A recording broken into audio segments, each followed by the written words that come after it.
그동안은 제가 승무원 과외나 학원에 대한 현실을 이야기를 해봤다면요. 오늘은 과외 학원을 다녀도 승무원이 되지 않는, 승무원 준비를 한다고는 하지만 제대로 하고 있지 않은 승준생분들의 행동에 포커스를 맞춰서 이야기를 해보려고 합니다. 본격적으로 들어가기에 앞서서 내가 과외를 진짜 열심히 수강했는데도 안 된다 하시는 분들은요, 지금 영상 끄셔도 됩니다. 왜냐면요, 오늘 영상은 실행력이 부족하신 분들에 대한 이야기를 해보려고 하기 때문이에요. 또 이런 유형의 승준생분들을 혼내자는 의도는 절대 아니고요. 당연히 누구든지 다 취업을 위해서 열심히 하고 있다고는 생각하고 있으니까요. 참고로만 봐주시면 좋겠습니다. 지금부터는 내가 이런 유형에 속하는 지원자인지 한번 체크를 해보시면서 영상 시청해주시면 되겠습니다. 첫 번째 유형은요. 수업 참여를 끝까지 안 하는 유형의 승준생 분들이에요. 바빠서 혹은 다른 일정이 있어서 등의 이유로 끝까지 수강을 못 하시는 분들이 있어요. 생각보다 많다고 생각해요. 물론 면접이라거나 생각지도 못한 급한 일이 생기는 경우에는 당연히 이해를 합니다. 이럴 경우에는 수업 일정 조정이 가능하다면 조정을 해볼 수도 있겠죠. 하지만 사실 우리가 한두 푼도 아니고 최소 30만 원, 또 그 이상의 비용을 내고 있잖아요. 그리고 분명 수업을 듣기 전에 정해진 수업 날짜에 일정이 가능하다고 판단해서 수업 듣기를 결정했을 거라고 생각해요. 이런 급한 일이 아니고, 내가 아직 준비가 덜 된 것 같아서 오늘 수업에 가면 좀 따라가기가 힘들 것 같아서 등의 이유로 아까운 수업 비용과 시간을 날리는 건 안 된다고 생각해요. 내가 준비가 좀 덜 된 것 같다라고 생각하셔서 불참하시는 분들 있으시죠?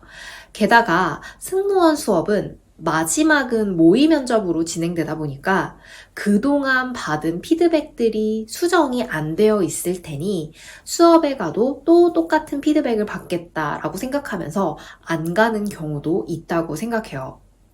이런 승준생 분들은요, 일주일에 한두 번 과외를 받는 시간 이외에는 어떤 부분에 내가 시간을 썼는지, 또 피드백을 고치기 위해서 어떤 노력을 해봤는지와 같은 것들을 생각해 보시면 좋겠습니다.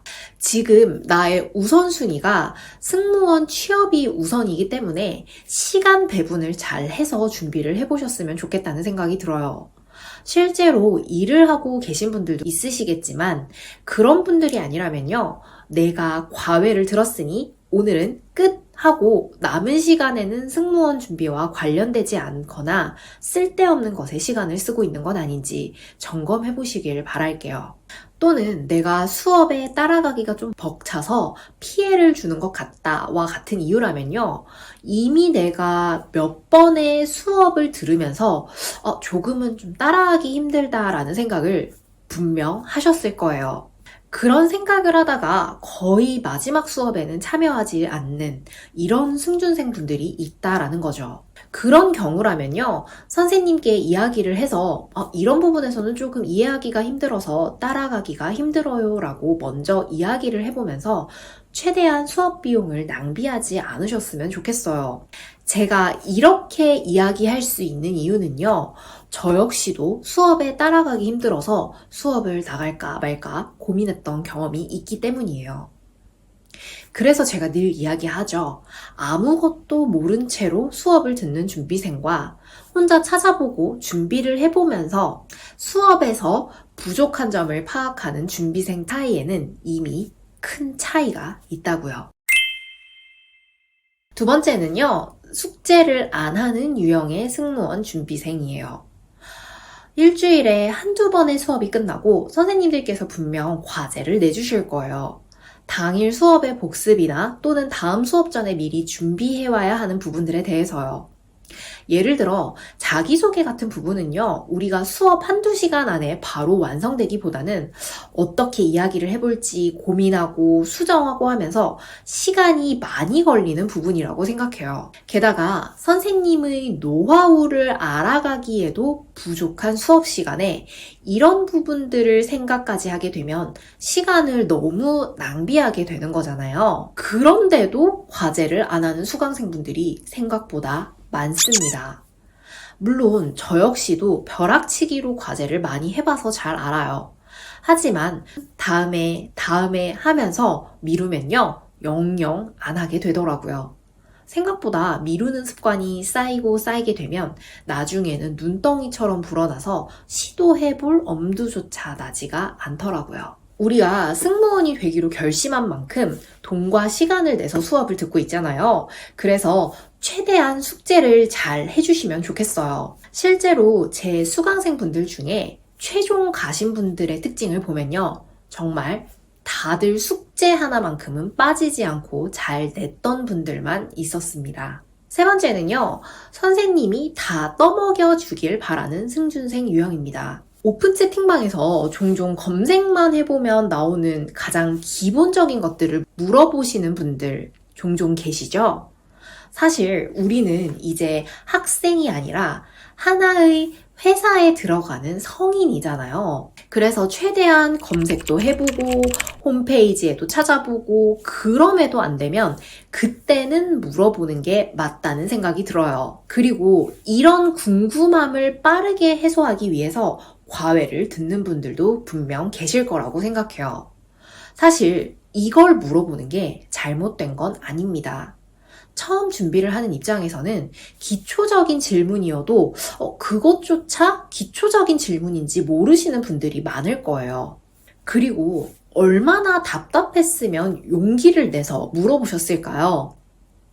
또 요즘 인터넷에 너무 많은 정보가 있다 보니까 검색을 해봐도 말이 다 달라요.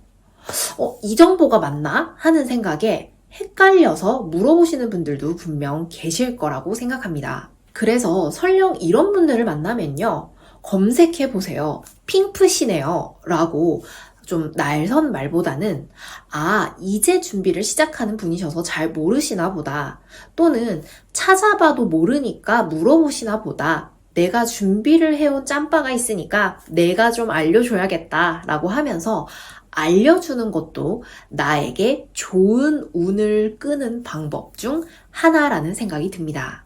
우리가 승무원이 되면 생각보다 기내를 처음 이용해 보시는 분들이 많아요.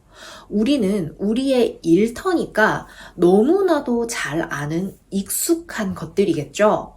그런데 이런 분들이 기내에서 가장 기초적인 질문을 한다고 해서 날선 태도로 승객분들 대하실 거 아니시죠? 미리 예행 연습한다고 생각을 해보시면 좋겠어요. 하지만 사실 제가 말씀드리고 싶은 유형의 분들은요, 이런 분들이기보다는 면접 답변마저도 선생님이 불러주는 말 그대로 받아 적고 외우고 면접 보기를 원하는 분들을 말해요. 면접은요, 내가 준비한 답변을 달달달달 외워서 정확하게 말한다고 해도 떨어지는 게 면접이라고 생각합니다. 제가 지난 영상에서도 말씀드렸었죠. 외운 답변을 깔끔하고 완벽하게 말한 면접에서 광탈했다고 했던 거요. 물론 우리가 과외를 듣는 이유가 내 답변이 맞는지, 어떻게 하면 승무원에 합격하는 노하우를 얻을 수 있는지가 궁금해서 듣는 거긴 하지만, 아예 저 모르겠어요, 선생님이 대신해주세요와 같은 학생의 마인드는 이제 버릴 때가 되었다는 생각이 듭니다. 그리고 제가 말씀드렸죠. 면접 답변에 정답은 없다라는 거요. 게다가 요즘은 챗GPT가 있어서 그걸 활용해서 면접 답변을 만드시는 분들도 계실 거예요. 이게 틀렸다라고 말씀을 드리기보다는요, 나라는 사람과 나의 경험을 제일 잘하는 사람은 바로 나 자신이라고 생각해요. 그렇기 때문에 챗GPT를 활용하는 것도 좋지만 일단 나 스스로가 나에 대해서 잘 아는 게 먼저이지 않을까 하는 생각이 듭니다. 게다가 그 어떤 좋은 선생님들이 나의 강점과 경험을 끄집어 내주실 수는 있어도 면접을 보는 건 선생님도 챗GPT도 아닌 바로 나이기 때문이에요. 네 번째 유형은요, 준비가 덜 되었다는 이유로 지원을 미루는 유형입니다. 물론 내가 아예 준비가 안 되어 있어서 지원을 고민하는 건 맞을 수도 있지만요, 내가 지원 요건이 되는데도 준비가 덜 되었다는 이유로 지원을 미루시는 분들도 계실 거예요. 게다가 첫 지원 합격이 중요하다라는 말을 들어서 이걸 아끼기 위해서라도 지원을 미루시는 분들도 분명 계실 거예요. 그렇다면 이런 분들은 언제 준비가 완료되는 걸까요? 그리고 본인이 생각하는 완벽한 준비가 되었을 때 면접을 보면 바로 최종 합격을 하는 것일까요? 죄송한 말씀이지만 아니라고 말씀드리고 싶어요. 몇몇 승준생 분들을 보면요, 충분히 잘하시는데도 지원을 안 하는 분들이 있어요. 아직 준비를 더 해야 한다는 이유로요. 또는 해당 항공사는 별로 가고 싶지 않다라는 이유로요. 그런 분들을 보면 좀 안타까운 생각이 들기도 합니다. 예전에 제가 한 중동항공사 면접 준비를 하는데 같이 스터디를 하던 동생이 유럽에 면접을 보러 나가자고 한 적이 있었어요. 하지만 제가 생각하기에 저는 준비가 더 필요한 사람이라는 생각이 들었던 거죠. 그래서 한 달 뒤에 너가 붙어서 오면 그때쯤에는 내가 준비가 되어 있을 것 같아. 그래서 그때 지원을 해볼게 라고 하면서 지원을 미뤘습니다. 결국 그 동생은 합격을 해서 한국에 돌아왔고요. 저도 이제 면접을 보러 나가려고 했더니 한국인 승무원들이 너무 많아서 암묵적으로 더 이상 한국인을 뽑지 않는다는 카더라가 돌기 시작했어요. 실제로 그 이후에도 한국인 채용이 정말 드물었던 시기가 있었습니다. 물론 제가 그 동생과 함께 유럽을 갔다고 해도 안 됐을 수도 있어요.